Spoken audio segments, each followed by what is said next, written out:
We got our trunk line in set, nice pitch on it. Through here, we did a little 22 action up in here. And then we had our 4x3 on the vertical, 4x3 to pick up that toilet, and came out 3 inch out the back end of this.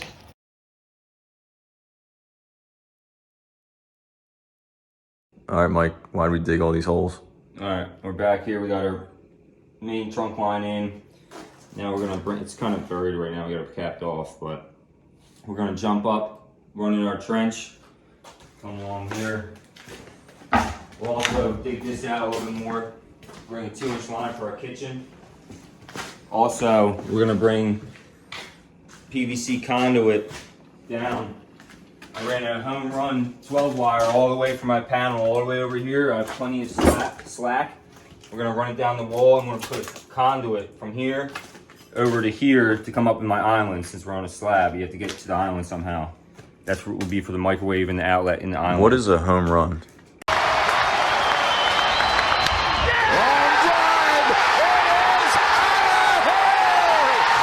For all the way from the panel by itself all the way over. Okay. So we'll have to do that too. Come in the master bedroom. And why does it need to be that? Why does it need to be a home run? Like almost everything in the kitchen needs to be home runs. You can go like 3 GF5s off 1 home run at most. You know. Is it because of like the big appliances? Oh. Yeah, here. Yeah, like the fridge needs to be a home run in case the breaker ever trips. It doesn't ruin your food. You know, like if you trip something else on that same line, it won't turn your fridge off and ruin your food or something. Like a microwave's a lot of energy, power, so you want a home run for the microwave, stuff like that. But back to the plumbing. So we'll come in here with a 3-inch PVC line. We'll throw a Y in, come up, pick up our lav. Off the 2-inch, we'll pick up a 2-inch trap for our shower. And we got our vent up in the wall there already. You need a 2-inch vent for a bathroom group. And then we'll keep coming with a 3-inch for our toilet right here. We'll also run water line. We'll run the PVC first, backfill a little bit, and then we'll run our water lines up into this wall. 3/4 red, 3/4 blue. And then loop under, pick up 1/2 inch for our shower. 1/2 inch red, 1/2 inch blue. And then we'll loop 1/2 inch blue all the way over here and come up in our wall and out for our toilet. So we have to run a pipe up to this? Yeah, so I'm gonna stub up a 2-inch off there, pick up 2 lavs, and then tie into our vent. Okay, why do we do that? Because we need a drain for our sinks, and we need a vent on the bathroom. Since we're not near the stack anymore. A vent. Mm-hmm. Sorry. All drainage needs venting. Okay. It's like you put your finger over a straw, and you take the straw out, it holds water, but as soon as you let go of your finger, it all flows out. Down. Same deal with sewer. Okay, gotcha. So you always need air on your drain lines. There's certain codes, the distance you can run from a vent. You can use wet vents. There's a bunch of codes with venting, but we'll keep it pretty simple here. I'm not going crazy. It's my own house, so okay, it'll work perfectly fine. Are we almost done digging yet? Kinda.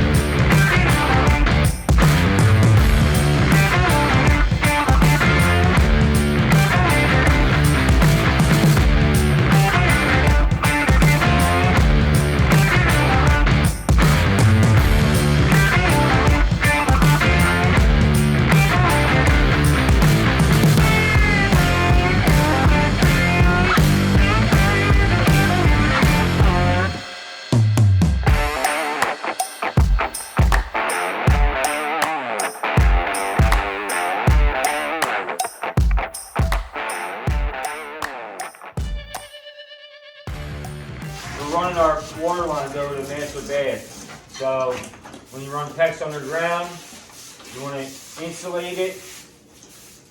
Orlando's got the one end duct tape so dirt doesn't get in it.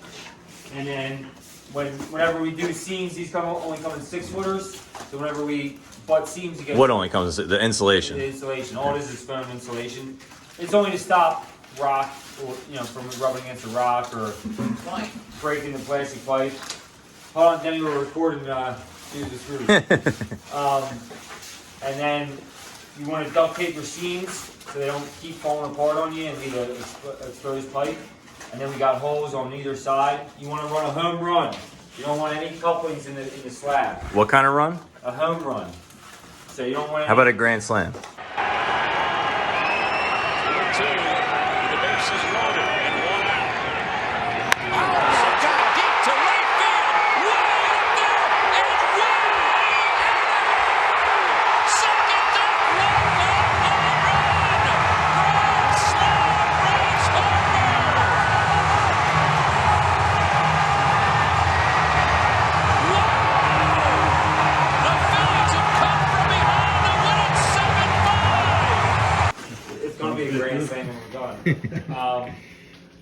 So you don't want any couplings, you get 3/4 roll. You ready to peel it? Yeah. And then peel this thing off, and that's that. So we'll All right, run 3/4 for the bathroom, and then we'll run one red, one blue, and then we'll run 1/2 inch for the kitchen.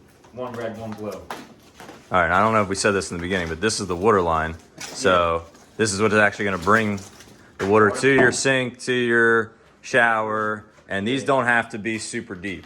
Why is that? Well, we're inside, so we just want to be below the concrete. Now, if you're running the water line outside, you need to be below the frost level, depending on what part of the country you're in. Right. And here, we just dropped underneath the footing, so we don't have, where the same hole where the sewer line runs, so we don't have to excavate the footer. Right. So we're just going to come up and down real quick. I just want to, we backfill so I can get some of the dirt out of my way. I backfilled. Yeah, sure. All right, we got all of our water lines ran, insulated, duct taped at the seams, stubbed up for our kitchen. Ran over for our bathroom. You want to come in here? I'll show you water wall, we'll call it. Wonderwall?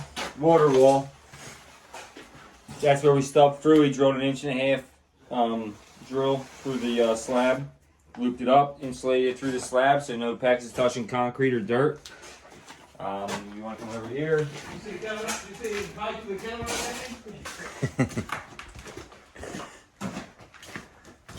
This is where we bring up our 3/4 for the bathroom. We'll feed our vanity, we'll feed our shower, and then I looped a 1/2 inch underneath here, up for here for the toilet because you can't run the outside wall and there's no other way to get around without doing that.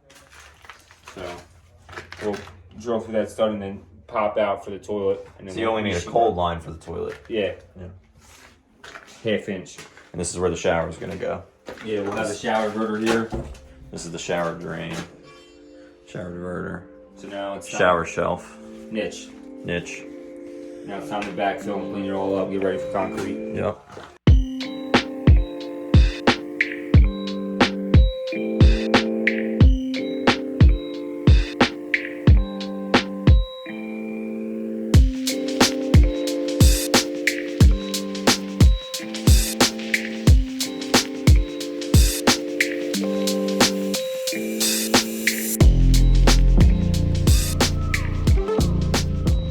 All right, Mike. How'd we do? Good, we're all done. All done. We got our kitchen in, we got our conduit for our island in. We'll run our electric down it later. That's the conduit there. So that'll be for what, an island you said? Mm-hmm. The electric for the island. Okay. We got all of our trench backfilled, our backfilled. Talk to everybody about what you're gonna do with this thing sticking out here. We'll cut it. I'm putting a patio set back there, so I'll cut it, put a cast iron box over it with an access point. It'll be flush with the patio. It's an access for the sewer line. Right. If you ever need to clean it out. You wanna go look at the bathrooms? Got a bunch of slackers around here.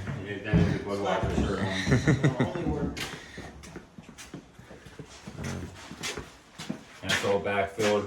We'll put a, I don't have the flange on this one because I don't have another one, but we'll put a spacer around here. So when we pour it afterwards, I'll put the flange right on top of it.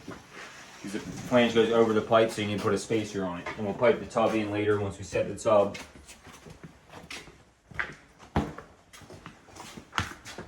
And then last but not least, Master. all filled in, ready to concrete.